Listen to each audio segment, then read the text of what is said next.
Hello friends, welcome to உங்கள் family channel. இந்த வீடியோவில் பரபரப்பாக போயிட்டு இருக்க கார்த்திகை தீபம் சீரியலோட சூப்பர் ப்ரோமோ தான் பார்க்க போகிறோம். அதுக்கு முன்னாடி நம்ம சேனலை சப்ஸ்கிரைப் பண்ணலாம் பண்ணிக்கோங்க. அதாவது பார்த்தீங்கன்னா, கார்த்திக் வந்து ஒரு ஃபேமிலிகிட்ட இங்கிலீஷில் பேசி பின்னி பெடல் எடுக்கிறாரு. அதை தான் இப்போ ஒரு ப்ரோமோவாக பார்க்க போகிறோம்.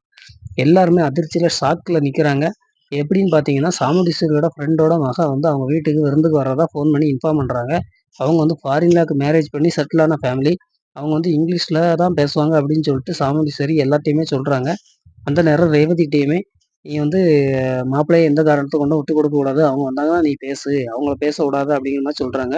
அப்ப அவங்க வந்தோனே எல்லாத்தையுமே இன்ட்ரோடியூஸ் பண்ணி வைக்காங்க. அப்போ ராஜாவையும், "இவர் ராஜா என்னுடைய சன் இன் லா" அப்படின்னு சொல்லிட்டு இன்ட்ரோடியூஸ் பண்ணி வைக்கிறபோது, என்ன ஆகுதுன்னு பார்த்தீங்கன்னா, அவங்க இங்கிலீஷ்ல கார்த்திக்ட்ட பேச ஆரம்பிக்கிறாங்க. அப்போ அவங்க சாமுண்டீஸ்வரி, கார்த்திக்கு இங்கிலீஷ் பேச தெரியாதுங்கிற மாரி சொல்றாங்க. ஆனா, அப்பதான் நம்ம கார்த்திக்கோட விஸ்வரூபம் வெளிய வருது. என்னன்னு பார்த்தீங்கன்னா, "நான் பேசுறேன் அத்த" அப்படின்னு சொல்லிட்டு பின்னி பெடல் எடுக்குறாரு. இங்கிலீஷ்ல என்னமா அழகா இங்கிலீஷ் பேசுறாரு.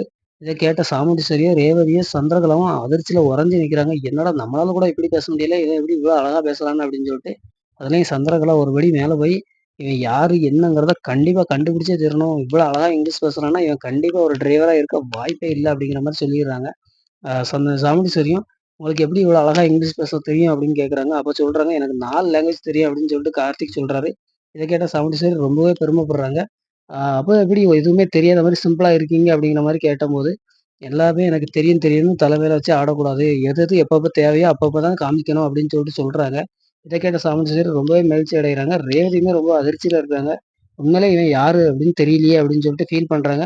என்ன நடக்க போகுதுங்க? நாம முழு எபிசோட பார்த்து தெரிஞ்சுக்கலாம்.